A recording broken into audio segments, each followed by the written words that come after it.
እቲ ኣብ ሐዋርያት ዝነበረ መንፈስ بسم أبون ودن منفس قدسن حدا أملاخ أمين ሕያው እግዚአብሔር መዓልታዊ ንባባት ጾመ ተሕሳስ حموس 11 تحساس 2025 ብመንፈስ ቅዱስካ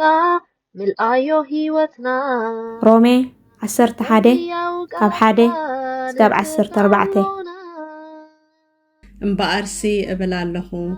ኣምላኽ ንህዝቡ ዶ ደርቢይዎ እዩ ያ ኣይፋሉን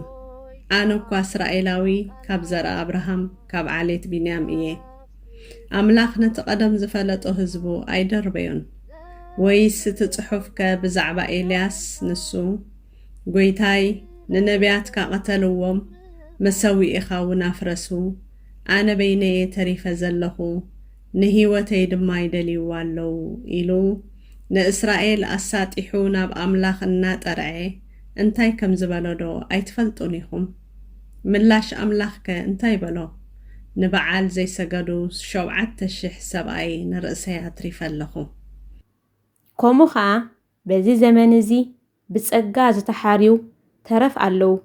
እምበር ብጸጋ ካብ ዝኸውን ብግብሪ ኣይኮነን ብግብሪ እንተ ዝኸውን ግና እቲ ጸጋ ኣይምኾነን እሞ ኸደኣ እስራኤላውያን ነቲ ዝደልይዎ ዝነበሩ ኣይረኸብዎን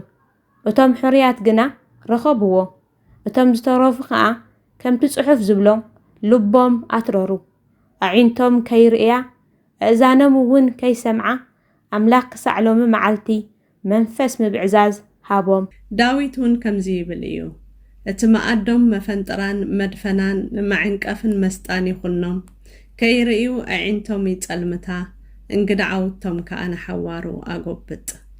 እምበኣርሲ እብል ኣለኹም ምእንቲ ክወድቁ ድዮም እተዓንቀፉ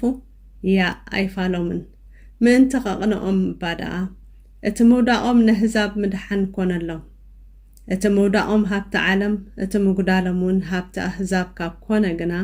ምልኣቶም ደኣ ክንደይ ክበልጽ እዩ ንኣኻትኩም ኣህዛብ እብለኩም ኣለኹ ምናልባሽ ነቶም ስጋይ ዝኾኑ እንተ ኣቕናእኽዎም ካባታቶም እውን ገለ እንተ ኣድሓንኩስ ኣነ ንህዛብ ሃዋርያኦም እየ እሞ መልእኽተይ ኣኽብር ኣለኹ እቲ ኣብ ሐዋርያት ዝነበረ መንፈስ ሕጂ እውን ኣብስሶ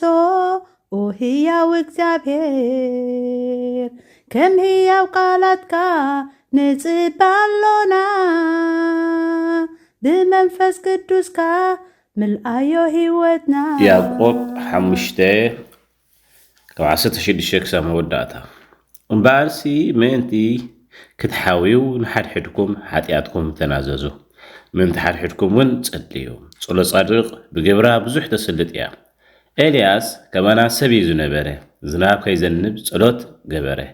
3 ዓመትን 6 ወርሕን ከዓ ኣብ ምድሪ ዝናብ ኣይዘነበን ከም ብሓድሽ ድማ ጸለየ ሰማይ ከዓ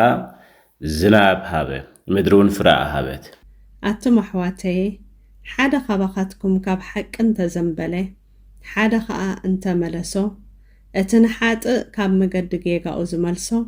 ንነፍሱ ካብ ሞት ከም ዘድሕን ብዝሓ ሓጢኣቱን ከም ዝኸድን ይፍለጥ ግብረ ሐዋርያት ምዕራፍ 3 ካብ 19 ስጋብ መፈጸምታ እምበር ሓጢኣትኩም ምእንቲ ክድምሰሰልኩም ካብ ገጽ እግዚአብሔር ከዓ ዘበን ምሕዳስ ምእንቲ ክመጸልኩም ነቲ ቅድም ንኣኻትኩም ዝተሓርየ መሲሕ ንሱ ከዓ ኢየሱስ ምእንቲ ክሰደልኩምሲ ተነስሑን ተመለሱን ከምቲ ኣምላኽ ካብ ጥንቲ ብኣፍ ቅዱሳን ነቢያት ዝተዛረቦ ኩሉ ነገር ዝሕደሰሉ ዘበን ክሳዕ ዝመጽእ ሰማይን ኢየሱስ ክቕበሎ ይግባእ ሙሴ ድማ እግዚአብሔር ኣምላኽኩም ከምቲ ንዓይ ዘተንስኣኒ ካብ ኣሕዋትኩም ነቢይ ከተንስኣልኩም እዩ እሱ ዝብለኩም ዘበለ ኩሉ ከዓ ስምዑ እንሆ እቲ ነቢይ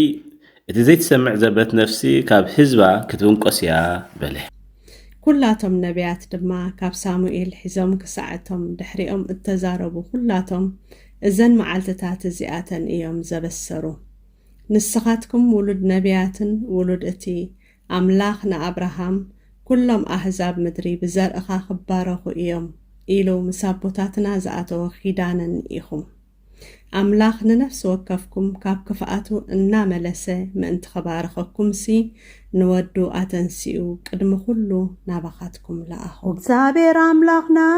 ስራሕ ከም ቀደምካ ህይወትና ለውጦ ብቅዱስ መንፈስካ ንኽብርኻ ግለጽ ብግርማኻ ውረድ ንዓብ ህይወትና ንበይንኻ ንገር ወንጌል ሉቃስ ምዕራፍ 4 ካብ ፍቕዲ 25 ክሳዕ 33 ብሓቂ እብለኩም ኣለኹ ብዘመን ኤልያስ እቲ ሰማይ 3 ዓመትን 6 ወርሕን እተዓጽወሉ ኣብ ኩላታ ምድሪ ከዓ ዓብይ ጥሜት ዝኾነሉ ወርሓት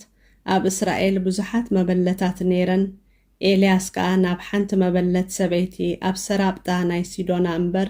ናብ ሓንቲ ኻባታተንሲ ኣይተላእከን ብዘበን ነቢ ኤልሳዕ እውን ኣብ እስራኤል ብዙሓት ለምጻማት ነይሮም እንተኾነ ብዘይካ ንእማን ሶርያዊ ካብኣቶምሲ ሓደ እኳ ኣይነጽሐን በሎም እቶም ኣብታ ቤት ጸሎት ኣይሁድ ዝነበሩ ኩሎም ነዚ ምስ ሰምዑ ኣዝዮም ተቆጥዑ ሽዑ ተንሲኦም ካብ ዓዲ ናብ ወፃኢ ኣውጽዎ ከጽፍዎ ከዓ ናብ ገምገም እተዓዶም ተሰሪሓትሉ ዝነበረት ኩርባ ወሰድዎ ንስግና ብማእኸሎም ሓሊፉ ኸደ ኢየሱስ ርኹስ መንፈስ ከም ዘውፅአ ትሕርዚ ናብ ቅፍርናሆም ከተማን ገሊላ ወረደ ብሰንበት እውን ይምህሮም ነበረ ቃሉ ብስልጣን ስለ ዝነበረ ድማ ብትምህርቱ ተገረሙ ኣብታ ቤት ጸሎት ኣይሁድ ድማ ጋኔንን ማለት ርኹስ መንፈስ ዝሓደሮ ሰብኣይ ነበረ ብዓብይ ድምፂ ከዓ ኣየ ኢየሱስ ናዝራዊ ንዓናን ንዓኻን እንታይ ያረኸበና ከተጥፋኣና ዶ መጺኻ መምዃንካ ፈልጠካየ ንስኻ ናይ ኣምላኽ ቅዱስ ኢኻ እናበለ ጨርሕ ኢየሱስ ለስምካ መንፈስካ ኣፍሰልና ንስኻ ክትከብር ንምሉእ ዘመንና መንፈስ ቅዱስ እዩ ንዓኻ ዘኽብር ንዝሞተ ህይወት ሕያውን ዝገብር መንፈስ ቅዱስ እዩ ንዓኻ ዘኽብር ንዝሞተ ህይወት ሕያውን ዝገብር ወኣምላኸይ ኣብ ምድሪ ሕግታትካ ብርሃነይ ስለ ዝኾነ ካብ ለይቲ ኣትሒዛ መንፈሰይ ናባኻ ተንግህ መድሓኒይ ስለ ዝኾንካ ንመገድኻ እኽተሎ ኣለኹ ኦ ጎይታ ኣንጊህካ ንድምፀይ ትሰምዖ ኣንጊሄ ድማ ኣብ ቅድሚኻ እቐውም ንስኻ እውን ትርእየኒ ክብሪ ንእግዚኣብሔር ኣቦን ጎይታ ኢየሱስ ክርስቶስን መንፈስ ቅዱስን ኣሜን ኦ ጎይታ ኃጢአትና ሕደገልና ኦ ጎይታ በደልና ይትጸብጽበልና ኦ ጎይታ አበሳና ይቀርበለልና ኦ ጎይታ ንሕሙማት ህዝብኻ ብጽሐዮም እሞ ምእንቲ ተቅዱስ ስምካ ኢልካ ፈውሶም ኦ ጎይታ ነቶም ዝሞቱ ኣቦታትናን ኣዴታትናን ኣሕዋትናን ኣሓትናን ከዓ ነፍሶም ኣዕርፍ ኦ ካብ ኃጢአት ንጹህ ዝኾንካ ጎይታ መሐረና ኦ ካብ ኃጢአት ንጹህ ዝኾንካ ጎይታ ርድአና ልማኑናኻ ተቀበለልና ክብርን ምስጋናን بفصل معرق قدسنا نعها يجبا أمين وقويتا محرنا وقويتا محرنا وقويتا بارخنا أمين تصدقوا باليابات ورقتين تلاسي تبلغ كفالكم يولي كفتا بأمنة يتمامن دلالو يماتا ቅዱስ እግዚአብሔር ጎይታ ሰራዊት ሰማይን ምድርን በኽብርኻን ብልግስኻን ምሉአቴን ኦ ንኹሉ ትመልኽ እግዚአብሔር አቦ መሐረና ኦ ጎይታ ሰራዊት አምላኽ ኃይልታት ምሳናኹን ምኽንያቱ ኣብ ጊዜ ሽግርናን ጭንቀትናን ብዘይካኻ ረዳእ የብልናን ኦ አምላኽ አባና ሕደር ንበደልና የቕሬታን ምሕረትን ግበረልና እቲ ብድሌትናን ብዘይድሌትናን ዝገበርናዮ እቲ ብፍላጽን ብዘይፍላጽን ዝሰርሕናዮ ስውርን ግህዱን ዝኾነ ኃጢአትና ምእንትቲ ኣብ ልዕሊና ዝስመ ቅዱስ ስምካ ኢልካ ኦ ጎይታ ይቕረበለልና ኦ ጎይታ ከም ምሕረትካ ደኣ እምበር ከም ተግባርና ኣይኹን እግዚአብሔር አምላኽ ሓይልታት ቅድሚ ኩሉ እዋን ዝነበርካ ንዘለዓለሙን ህልው ዝኾንካ ፀሓይ ብመዓልቲ ከብርህ ጸልማት ከዓ ንዕረፍቲ ደቂ ሰባት ዝፈጠርካ ኦ ንጉስ ዘለዓለም ንዛለይቲ እዚኣ ብሰላም ሕዲርካ ናብዛ መጀመርታ መዓልቲ ስለዘእተኻና ነመስግነካ ኣሉና ኦ ንጉስናን ንጉስ ዘለዓለምን ብርሃን ገጽካ ክትንጸብረቐልና ኣምላኻዊ ብርሃን ፍልጠትካ እውን ከተብርሃልና ንልምነካ ደቂ ብርሃንን ደቂ መዓልትን ክንከውን ኣብቅዓና ኦ ጎይታና ምንቲ እዛ መዓልቲ እዚኣ ብቅድስናን ንጽህናን ብሰናይ ምዕዶ ክንሓልፋ ነቲ ዝተረፈ ህይወትና እውን ብዘይ ዕንቅፋት ክንፍጽሞ ሓግዘና ምስ ርህሩህን መፍቀሪ ሰብን ዝኾነ ሓደ ወድኻ ኢየሱስ ክርስቶስን ወሃቢ ጸጋ መንፈስ ቅዱስን ክብርን ምስጋናን ውዳሴን ኣምልኾን ሎምን ኩሉ ሳዕን ዘለዓለም ንዓኻ ይኹን ኣሜን ኦ ንብርሃን እትልእኮሞ ዝፍኖ ንፀሓይ ኣብ ልዕሊ ሓጥኣንን ጻድቃንን እተብርቕ ጎይታ ንፀሓይ ኣብ ኩሉ ዓለም ከብርህ ዝገበርካ ልብናን ኣእምሮናን ምስተውዓልና ናብርህ ኣብዛ መዓልቲ እዚኣ ደስ ከነብለካ ዓድለና ብጎይታና ኢየሱስ ክርስቶስ ካብ ኩሉ ክፉእ ነገር ዘበለ ሓልወና ካብ ኩሉ ሓጢኣትን ካብ ኩሉ ተጻራራ ሓይልን ኣድሕነና ምስ ርሕሩሕን መፍቀሪ ሰብን ዝኾነ ሓደ ወድኻ ኢየሱስ ክርስቶስን ወሃቢ ህይወት መንፈስ ቅዱስን ክብርን ምስጋናን ውዳሴን ኣምልኾን ሎምን ኩሉ ሳዕን ዘለዓለም ንዓኻ ይኹን ኣሜን ኦ ጎይታ መሓረና ምሕረትካ እውን ኣብዝሓልና ኦ ኣብ ነፍሲ ወከፍ ሰዓትን ግዜን ኣብ ሰማይን ምድርን ብኽብረት ዝስገደልካ ክርስቶስ እሙን ኣምላኽና በዓል ነዊሕ ትዕግስትን ብዙሕ ምሕረትን ብሰናያት ዝተመላእካ ርህሩህን ነቶም ኣነ ዝቐዳማዮም ሓጢኣተኛታት እትምሕር ንሓጥእ ብንስሓ ተመሊሱ ብህይወት ክነብር እምበር ሞቱ ዘይትደሊ ምእንትቲ ዝጽበዮም ዘሎ ተስፋ ሰማያት ክረኽቡ ንኹሎም ናብ ድሕነት እትዕድም ኦ ጎይታ ኣብዛ ሰዓት እዚኣን ኣብ ኩሉ ሰዓታትን ልመናና ተቐበል ህይወትና ኣቃናዓልና ትእዛዛትካ ክንገብር ምርሓና መንፈስና ቅድስ ስጋናን ሓሳባትና ናንጽህ ትምኒትና እውን ስመር ሕማምና ፈውስ ሓጢኣትና ሕደገልና ካብ ኩሉ ክፉእ ሓዘንን ስቅያት ልብን ርዳኣና